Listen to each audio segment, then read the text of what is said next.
அன்பு நேயர்களுக்கு இனிய வணக்கம். மீனம் ராசிக்கார நேயர்களுக்கு நம்ம இன்னைக்கு வீடியோ பதிவுக்கு முழுமையா போறதுக்கு முன்னாடி முருகரை மனதார வணங்கிட்டு வீடியோ பதிவுக்குள்ள போகலாங்க. ஓம் முருகா போற்றி, ஓம் முருகா போற்றி, ஓம் முருகா போற்றி, எனக்காக்கும் முருகனே போற்றி. நல்லதே நடக்கும், நல்லது மட்டும்தான் நடக்கும்.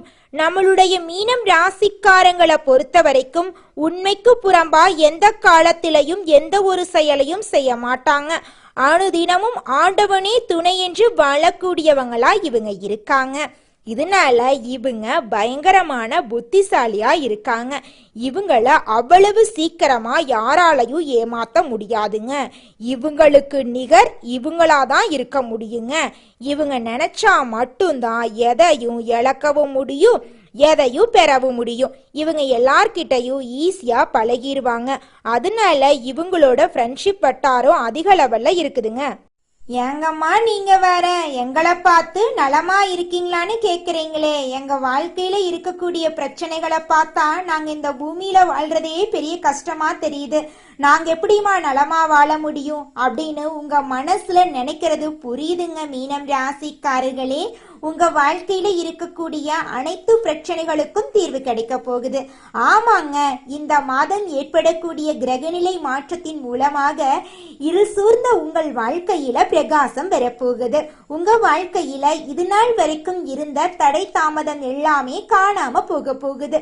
உங்களுடைய ஆசைகள் கனவுகள் எல்லாமே நிறைவேற போகுது. குடும்பத்துல இது நாள் வரைக்கும் இருந்த சண்டை சச்சரவுகள் எல்லாமே காணாம போக போகுது. குடும்பத்துல கணவன் மனைவிக்கிடையே ஒற்றுமை ஏற்பட போகுது. பிரிந்து சென்ற கணவன் மனைவி ஒன்று சேர போறீங்க. உங்களை விட்டு பிரிந்து சென்ற உறவுகள் உங்களை தேடி வர போறாங்க. உங்களுடைய குடும்பத்துல சுபகாரியங்கள் தொடர்ச்சியா நடக்க போகுது. தாய் மாமன் வழி உறவுகளின் மூலம் உங்க குடும்பத்துல சுபகாரியங்கள் நடக்க போகுது. உங்களுடைய சகோதர சகோதரிகளின் மூலம் உங்க வாழ்க்கையில நல்ல விதமான மாற்றங்கள் வரப்போகுது. உங்க கையில பணப்புழக்கம் அதிக அளவுல இருக்க போகுதுங்க. இது நாள் வரைக்கும் நீங்க 4-5 பேர்கிட்ட பணங்காசு கடன் வாங்கி வாழ்ந்திருப்பீங்க. ஆனா இனி வரக்கூடிய காலங்கள்ல நீங்க 4-5 பேருக்கு கடன் கொடுக்கக்கூடிய அளவுக்கு செல்வாக்குல உயர போறீங்க. மீனம் ராசிக்காரர்களே, இந்த மாதம் கிரக நிலை எப்படி இருக்குன்னு பார்க்கலாங்க. தைரிய வீரிய ஸ்தானத்தில் குரு பகவான் இருக்காரு. சுகஸ்தானத்தில் செவ்வாய் பகவான் இருக்காரு. ரண ருண ரோகஸ்தானத்தில் சூரிய பகவானும் புதன் பகவானும் இருக்காங்க. கலத்திரஸ்தானத்தில் சுக்கிர பகவானும் கேது பகவானும் இருக்காங்க. அயன சயன போகஸ்தானத்தில் சனி பகவான் இருக்காரு. ராசியில் ராகு பகவான் இருக்காரு.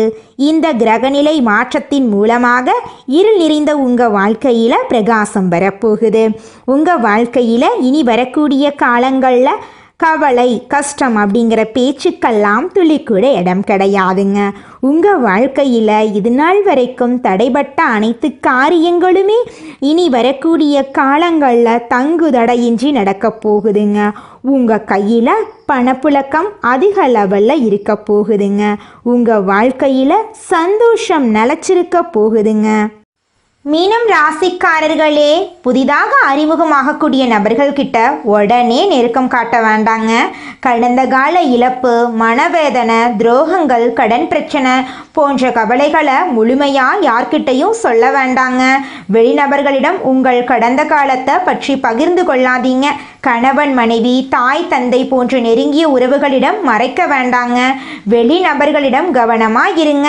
ஏற்கனவே திறந்த புத்தகமாக இருந்து நீங்கள் எப்படி பயன்படுத்தப்பட்டீர்கள் என்பது உங்களுக்கு தெரியும். அந்த தவறை மீண்டும் நீங்கள் செய்ய வேண்டாங்க. மீனம் ராசிக்காரங்க, அலட்சியத்தை கைவிடுவது முக்கியம். கண்மூடித்தனமாக ஒருவரை நம்புவது அலட்சியந்தாங்க. இந்த உலகத்தில் என்ன நடக்குது என்பதை தெரிந்து கொள்ளுங்க. யார் வேண்டுமானாலும் எப்போ வேண்டுமானாலும் உங்களுக்கு எதிராக மாறலாம். அதனால அறிஞ்சு புரிஞ்சு செயல்படுங்க. உண்மையான அன்பு பாசத்தை காட்டக்கூடிய நபர்கள் மட்டும் உங்கள் வாழ்க்கையில் இருந்தால் அவர்களுக்காக நீங்கள் இருப்பீங்க. உங்களுக்காக அவர்கள் இருப்பார்கள். பொய்யான நபர்களை மீனம் ராசிக்காரர்களால் எளிதில் ஏற்றுக்கொள்ள முடியாது. வேலை செய்யும் இடம், வீட்டில், சொந்த பந்தங்களிடையே நடக்கும் விழாக்களில் மற்றவர்களை பற்றி பேசாதீங்க. ஏற்கனவே பேசிய சில விஷயங்கள் உங்களுக்கு எதிராக மாறி கெட்ட பெயரை உருவாக்கியதை நீங்கள் அறிவீங்க. இனிமேல் அந்த பாதிப்புகள் உங்களுக்கு வரக்கூடாதுங்க. தெளிவான முன்னேற்றத்துடன் அடுத்த கட்டத்துக்கு செல்ல வேண்டுமென்றால் வலுவான விதிகளை வகுத்து பின்பற்றணுங்க. கஷ்டத்தை தாண்டித்தான் நல்லதை அடைய முடியுங்க. மீனம் ராசிக்காரங்க, தொழிலுக்கான நபர்கள், வேலைக்கான நபர்கள், உங்களுக்கு குரு பகவான் தான் தலைவருங்க. பியூட்டி பார்லர், ஃபேஷன் டிசைனிங், கலைத்துறை போன்ற துறைகளில் நீங்கள் ஆர்வம் அதிகமாக காட்டுவீங்க. மீனம் ராசிக்காரர்களிடம் திறமைகள் இல்லாமல் இருக்க மாட்டாங்க. உங்கள் வாழ்க்கை லட்சியத்தை அடைய நான் சொன்ன விதிகளை மீறாமல் பின்பற்றினா நீங்கள் நினைத்ததை அடையலாங்க. மீனம் ராசியில் பிறந்தவங்க எதிர்ப்பு சக்தி குறைவாயிருக்கும். தலைவலி, காய்ச்சல், சளி, கால்வலி, மூட்டுவலி, வயிற்று பிரச்சனை, கிட்னியில் ஸ்டோன், அல்சர், அலர்ஜி போன்ற நோய்கள் வர வாய்ப்பு இருக்குது. அதனால் உடல் நலத்தை ஆரோக்கியமாக பார்த்துக்கோங்க. உணவு சார்ந்த விஷயங்களில் கவனம் செலுத்தணுங்க. நம் முன்னோர்கள் எப்படி ஆரோக்கியமாக இருந்தார்கள் என்பதை நினைவில் கொள்ளுங்க. கலர்ஃபுல்லாக இருக்கும் சாப்பாட்டை விரும்புவது மீனம் ராசிக்காரர்களுடைய மைனஸாக இருக்கு. உடலுக்கு எது தகுந்ததோ, சக்தி வாய்ந்ததோ, எதிர்ப்பு சக்தி தரக்கூடிய உணவுகளை அதிகமாக எடுத்துக்கொள்ளுங்க. அப்பத்தாங்க இந்த உலகத்தில் நம்ம கொஞ்ச நாளைக்கு ஆரோக்கியமாக வாழ முடியும். இந்த உலகத்தில் யாருங்க கோடீஸ்வரன்? கோடியா பணம் வச்சிருக்கிறவங்களா, பிடிச்ச உணவுகளை சாப்பிட்றவங்களா, பிடிச்ச உறவுகள் கிட்ட பேசுறவங்களா? இதுல யாருமே கோடீஸ்வரன் கிடையாதுங்க. யார் ஒருத்தவங்க நோய் நொடி இல்லாம, மனக்கவலை இல்லாம நிம்மதியா தூங்குறாங்களோ அவங்க தாங்க இந்த உலகத்திலேயே சிறந்த கோடீஸ்வரன். அப்பேற்பட்ட கோடீஸ்வரன் ஆகக்கூடிய யோகம் உங்களுக்கு இந்த மாதம் அமைஞ்சிருக்குதுங்க. உங்க வாழ்க்கையில இனி வரக்கூடிய காலங்கள்ல கவலை, கண்ணீர் அப்படிங்கிற பேச்சுக்கெல்லாம் துளி கூட இடம் கிடையாதுங்க. இது நாள் வரைக்கும் உங்களுடைய மனசில் இருந்த மனக்கவலைகள் எல்லாம் இனி வரக்கூடிய காலங்கள்ல காணாம போகுதுங்க. நீங்க சந்தோஷமான ஆரோக்கியமான வாழ்க்கைய இனி வரக்கூடிய காலங்கள்ல வாழ போறீங்க. உங்க வாழ்க்கையில சந்தோஷம் நிலைச்சிருக்க போகுதுங்க. ராசி மண்டலத்துல நம்முடைய மீனம் ராசி 12வது ராசியா இருக்குதுங்க. மீனம் ராசிக்கு அதிபதி குரு பகவானுங்க.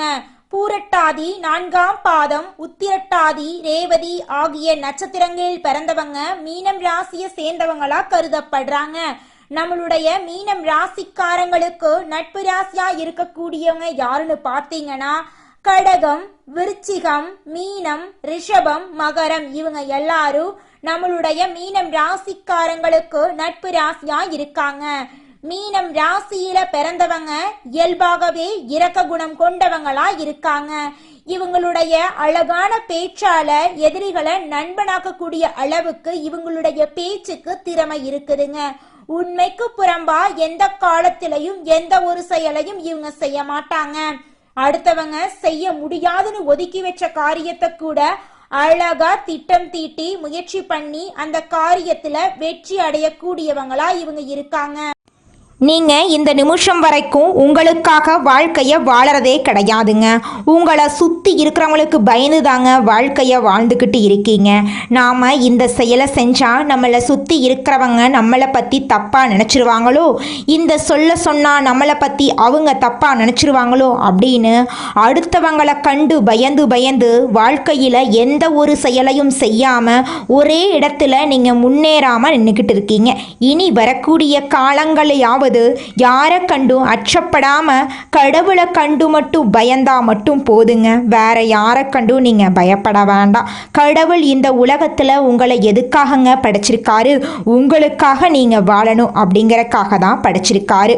உறவுகளுக்காகவும் நண்பர்களுக்காகவும் உங்களுடைய வாழ்க்கைய நீங்க தியாகம் பண்றது நியாயம் கிடையாதுங்க. உங்களுக்காக உங்க வாழ்க்கைய வாழ கத்துக்கோங்க. வாழ்ற வாழ்க்கை ஒரு முறை தாங்க. அந்த வாழ்க்கைய உங்களுக்காக வாழ கத்துக்கோங்க. நீங்க என்னதான் உங்க வாழ்க்கையை தியாகம் செஞ்சாலும் உங்களை சுத்தி இருக்கக்கூடிய உறவுகளோ நண்பர்களோ நீங்க கஷ்டப்படக்கூடிய சூழ்நிலையில வந்து உதவுவாங்க அப்படின்னு பார்த்தீங்கன்னா நிச்சயமா கிடையாதுங்க. இந்த களி உலகத்துல எல்லாருமே நம்மளை தேவைக்காக தாங்க பயன்படுத்துறாங்க. தேவைக்காக தான் நம்மளை பயன்படுத்துறாங்களா அப்படிங்கிறத நீங்க தெரியாத வரைக்கும் வாழ்க்கையில முன்னேறாம அதே இடத்துல தாங்க இருக்க முடியும். ஆமாங்க, கூட பிறந்த உடன்பிறப்புகளாக இருக்கட்டும், நம்முடைய உறவினர்களாக இருக்கட்டும், நண்பர்களாக இருக்கட்டும், யாரா வேணாலும் இருக்கட்டும், எல்லாருமே நல்லவங்க அப்படின்னு சொல்ல முடியாது. 100ல் ஒரு 10% பேர் தாங்க இந்த உலகத்தில் நம்ம நல்லா இருக்கணும் அப்படின்னு நினைப்பாங்க. மீதம் இருக்கக்கூடியவங்க எல்லாருமே நம்மளை பற்றி துளி கூட கேர் பண்ணிக்கவே மாட்டாங்க. மனிதனா பிறந்த ஒவ்வொருவருக்கும் ஆசை இருக்கதாங்க செய்யும். அந்த ஆசைகளை அடைய நம்ம நினைச்சா மட்டும் பத்தாதுங்க. முழு மனசோட நம்மளுடைய ஆசைகளை அடைவதற்கான வழியை ஒவ்வொரு நாளும் என்ன பண்ணணும்னு யோசிச்சு அதற்கான திட்டங்களை தீட்டி உழைச்சிக்கிட்டே இருக்கணுங்க. உழைச்சா நிச்சயமா நம்மளுடைய ஆசைகள் எல்லாமே நிறைவேறிடுங்க. உங்க வாழ்க்கையில இனி வரக்கூடிய காலங்கள்ல உங்களுடைய அனைத்து ஆசைகளும் நிறைவேற போகுதுங்க. அப்படி ஒவ்வொரு மனிதனுக்கும் இருக்கக்கூடிய பொதுவான ஆசை என்னன்னு பார்த்தீங்கன்னா 16 செல்வங்களையும் அடைந்து வாழணும் அப்படின்னு தான் ஒவ்வொரு மனிதனுடைய ஆசையும் இருக்குதுங்க.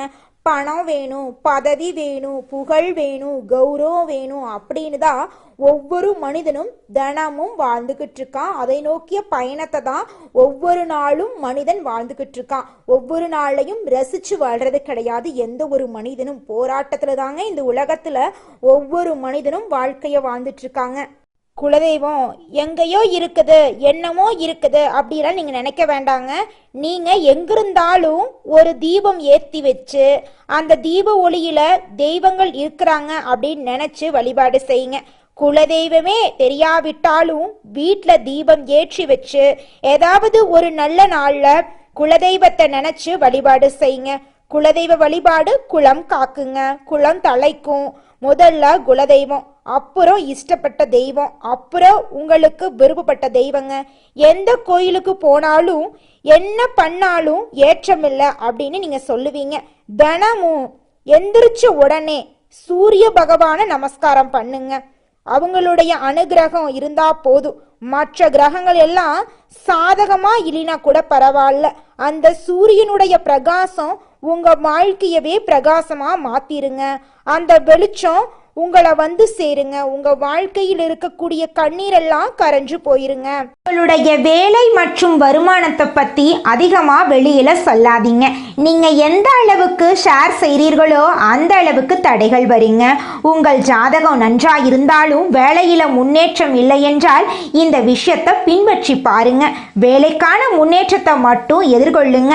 நிறைய பேருடைய பார்வையில விழுந்து அதையும் இதையும் சொல்லி ஒரு விஷயம் நடப்பதற்கு முன்னாடியே சொன்னா அதில் தடைகள் வரும். உங்களை நீங்களே பாதுகாத்து கொள்ளுங்க. எதிர்காலத்துக்கான திட்டங்களை முன்கூட்டியே யாரிடமும் ஷேர் பண்ணாதீங்க. மாதத்தில் ஒரு முறையாவது வியாழக்கிழமைகளில் கொண்டக்கடலை மாலை தொடுத்து தட்சிணாமூர்த்திக்கு போட்டு வழிபாடு செய்யுங்க. இது வேலை, வருமானம், தொழிலில் அற்புதமான மாற்றத்தை கொடுக்குங்க.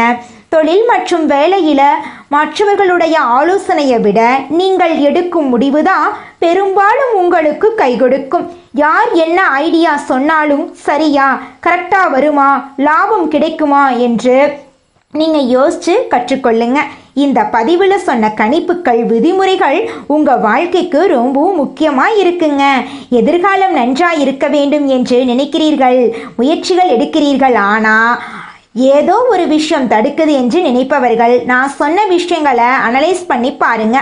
அதில் நீங்கள் தெரிந்தோ தெரியாமலோ சில தவறுகளை செய்திருப்பீங்க. அதனுடைய விளைவுகள் தான் உங்களை அடுத்த கட்டம் போக விடாமல் பண்ணியிருக்கும். ட்ரை பண்ணி பாருங்க. நல்ல மாற்றங்கள் கிடைத்தா சந்தோஷம்.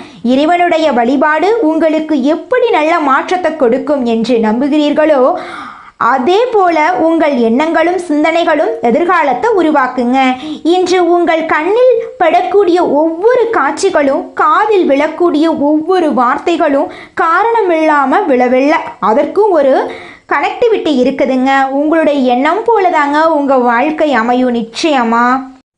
இந்த உலகத்தில் ஒரு சராசரி மனுஷனுடைய ஆசை என்னவாங்க இருக்கும்? எனக்குன்னு ஒரு வீடு வேணும், எனக்குன்னு ஒரு வாழ்க்கை துணை வேணும், எனக்குன்னு ஒரு நிரந்தரமான வேலை வேணும், நோய் நொடி இல்லாத வாழ்க்கை வேணும். இதுதாங்க ஒரு சராசரி மனிதனுடைய ஆசையாக இருந்திருக்கும். அந்த ஆசைகளை கூட நீங்கள் இது நாள் வரைக்கும் அடைய முடியாமல் ரொம்பவும் கஷ்டப்பட்டுட்டு இருந்தீங்க. ஆனால் இனி வரக்கூடிய காலங்களில் உங்களுடைய சராசரி ஆசையெல்லாம் போகுதுங்க. உங்களுடைய மனசில் இது நாள் வரைக்கும் பலவிதமான மனக்கவலை, உடல்நல பிரச்சனை, குடும்ப பிரச்சனை, பண பிரச்சனைன்னு நீங்கள் இது நாள் வரைக்கும் நிம்மதியாக தூங்க முடியாமல் ரொம்பவும் கஷ்டப்பட்டுட்டு இருந்தீங்க. ஆனால் இனி வரக்கூடிய காலங்களில் உங்களுடைய உடல்நல பிரச்சனை, மனப்பிரச்சனை, பணப்பிரச்சனை எல்லாமே காணல் நீராக மறைய போகுது. உங்களுடைய வாழ்க்கையே அழகாக மாறப்போகுதுங்க. கவலை இல்லாமல் நிம்மதியாக நீங்கள் தூங்க போகிறீங்க. நீங்கள் உங்கள் வாழ்க்கையில் இது நாள் வரைக்கும் முன்னேறாமல் இருக்க சில காரணங்கள் இருக்குதுங்க. காரணங்கள் என்னென்னு பார்த்தீங்கன்னா, நீங்கள் ஒருத்தங்கிட்ட பேசும்போதும் சரிங்க, ஒருத்தங்கிட்ட பழகும் போதும் சரி, அவங்க நல்லவங்களா கெட்டவங்களா, நீங்கள் நல்லா இருக்கணும்னு அவங்க நினைக்கிறாங்களா அப்படிங்கிற இடம் பொருள் ஏவல் அறியாமல் நீங்கள் எல்லார்கிட்டையும் யதார்த்தமாக இருக்கீங்க. நீங்கள் எல்லார்கிட்டையும் யதார்த்தமாக இருக்கிறது தப்பு கிடையாதுங்க. நல்லவங்க யார் கெட்டவங்க யாருன்னு அறிஞ்சு செயல்படுறது உங்களுக்கு ரொம்பவும் நல்லதுங்க. உங்களுடைய குடும்ப ரகசியங்களையும் தொழில் ரகசியங்களையும் மற்றவங்க கிட்ட பகிர்றதுக்கு முன்னாடி 1க்கு 2 முறை ஆலோசனை பண்ணுறது உங்களுக்கு ரொம்பவும் நல்லதுங்க. ஏன்னா இந்த உலகத்தில் 190% பேர் நீங்கள் நல்லா இருக்கக்கூடாது அப்படின்னு தாங்க நினைப்பாங்க. அந்த 10% பேர் தான் நீங்கள் வாழ்க்கையில் முன்னேறணும் அப்படின்னு நினைப்பாங்க. அந்த 10% பேரை நீங்கள் கண்டுபிடிச்சு அவங்க கிட்ட உங்கள் வாழ்க்கையோட ரகசியங்களை சொன்னீங்கன்னா கூட உங்கள் வாழ்க்கையில் எந்த பிரச்சனையும் வராதுங்க. அந்த 90% பேர்கிட்ட நீங்கள் தெரிஞ்சோ தெரியாமலோ உங்கள் வாழ்க்கையோட நல்லது கெட்டதை ரகசியத்தை சொன்னீங்க அப்படின்னா அதுவே உங்கள் வாழ்க்கைக்கு பெரிய பிரச்சனையாக வர வாய்ப்பு இருக்குதுங்க. அதனால நீங்கள் ஒருத்தங்கிட்ட பேசும்போதும் பழகும்போதும் எச்சரிக்கையாக இருக்கணுங்க. உங்களை நல்லா இருக்கணும் அப்படின்னு நினைக்கிறாங்கல்ல, அவங்கள அறிஞ்சு செயல்படுறது உங்கள் வாழ்க்கைக்கு ரொம்பவும் நல்லதாக இருக்குங்க. அடுத்ததாக நம்முடைய மீனம் ராசியில் இருக்கக்கூடிய ஒவ்வொரு நட்சத்திரக்காரர்களுக்கும் இந்த மாதம் எப்படி இருக்குதுன்னு பார்க்கலாங்க. நம்முடைய மீனம் ராசியில் இருக்கக்கூடிய முதல் நட்சத்திரம் பூரட்டாதி 4ஆம் பாதம். உங்களுக்கு இந்த மாதம் எப்படி இருக்குதுன்னு பார்க்கலாங்க. இந்த மாதம் உடல்நிலையில் முன்னேற்றம் ஏற்பட போகுது. பொருளாதாரத்தில் தட்டுப்பாடு வராது. கடன் பாக்கிகள் அடையும். பூர்வீக சொத்துக்களில் உள்ள வில்லங்கங்கள் நீங்கும். புதிய தொழில் தொடங்க போட்ட திட்டம் நிறைவேறும். வியாபாரிகள் கொள்முதல் சரக்குகளை நல்ல விலைக்கு விற்பாங்க. கணவன் மனைவி ஒற்றுமை கூடுங்க. உங்கள் குடும்பத்தில் சுபகாரியங்கள் தொடர்ச்சியாக நடக்க போகுதுங்க. உங்கள் வாழ்க்கையில் இது நாள் வரைக்கும் இருந்த தடை தாமதங்கள் காணாமல் போகுதுங்க. அடுத்ததாக நம்முடைய மீனம் ராசியில் இருக்கக்கூடிய நட்சத்திரம் உத்திரட்டாதி. உங்களுக்கு இந்த மாதம் எப்படி இருக்குதுன்னு பார்க்கலாங்க. இந்த மாதம் விரும்பிய ஆடை ஆபரணங்களை வாங்கி மகிழ்வீங்க. பெற்றோர்கள் வகையில் மருத்துவ செலவுகள் குறையும். வீடு வாங்க வாய்ப்பு நிறைவேறும். தொழிலதிபர்கள் நல்ல லாபத்தை அடைவீர்கள். வியாபாரிகள் புதிய கிளைகளை துவங்க போட்ட திட்டம் நிறைவேறும். அரசியல் பிரமுகர்கள் இலக்க செல்வாக்க மீண்டும் பெறுவாங்க. உங்கள் குடும்பத்தில் சுபகாரியங்கள் அடுக்கடுக்க நடக்க போகுதுங்க. உங்களுடைய ஆசைகளும் கனவுகளும் நிறைவேற போகுதுங்க. அடுத்ததாக நம்முடைய மீனம் ராசியில் இருக்கக்கூடிய நட்சத்திரம் ரேவதி. உங்களுக்கு இந்த மாதம் எப்படி இருக்குதுன்னு பார்க்கலாங்க. இந்த மாதம் புத்துணர்வுடன் காணப்பட போறீங்க. பணவரவு கூடுதலாக கிடைக்க போகுது. சேமிப்பு உயரப்போகுது. குடும்பத்தினரின் தேவைகளை நிறைவேற்றி கொடுக்க போறீங்க. நண்பர்களிடையே இருந்து வந்த பிணக்குகள் நீங்கி நேசத்தோடு வாழ போறீங்க. தடைபட்டு வந்த சுபகாரிய நிகழ்ச்சிகள் இனிதான் நடக்க போகுது. உங்கள் வாழ்க்கையே இனி வரக்கூடிய காலங்களில் சொர்க்கமாக மாறப்போகுதுங்க. மீனம் ராசிக்காரர்களே, உங்களுக்கு இந்த மாதம் அதிர்ஷ்டம் தரக்கூடிய நிறம் வெள்ளை நிறம், பச்சை நிறங்க. அதிர்ஷ்டம் தரக்கூடிய எண்கள் 6, 8ங்க. அதிர்ஷ்டம் தரக்கூடிய திசை தென்கிழக்கு, வடகிழக்குங்க. அதிர்ஷ்டம் தரக்கூடிய கிழமைகள் திங்கட்கிழமை, வெள்ளிக்கிழமைங்க. அதிர்ஷ்டம் தரக்கூடிய மலர்கள் மல்லிகை மலர், முல்லை மலருங்க. உங்க வாழ்க்கையில இந்த மாதம் மேலும் நல்லதெல்லாம் நடக்க நீங்க செய்யக்கூடிய பரிகாரம் என்னன்னு பார்த்தீங்கன்னா, உங்கள் வீட்டுக்கு பக்கத்தில் இருக்கக்கூடிய முருகர் ஆலயத்துக்கு போயிட்டு முருகர்கிட்ட உங்கள் வாழ்க்கையில் இருக்கக்கூடிய நிறை குறைகளை சொல்லி முருகரை மனதார வணங்கிட்டு வாங்க. உங்கள் வாழ்க்கையில் இருக்கக்கூடிய நிறை குறைகள் காணாமல் போயிருங்க. உங்களுடைய எண்ணம் போல உங்கள் வாழ்க்கையில் நல்லது மட்டும்தாங்க நடக்கும். கெட்டதுங்கிற பேச்சுக்கு துளி கூட இடம் கிடையாதுங்க. ஓம் முருகா போற்றி, ஓம் முருகா போற்றி, ஓம் முருகா போற்றி. நல்லதே நடக்கும். நன்றி, வணக்கம்.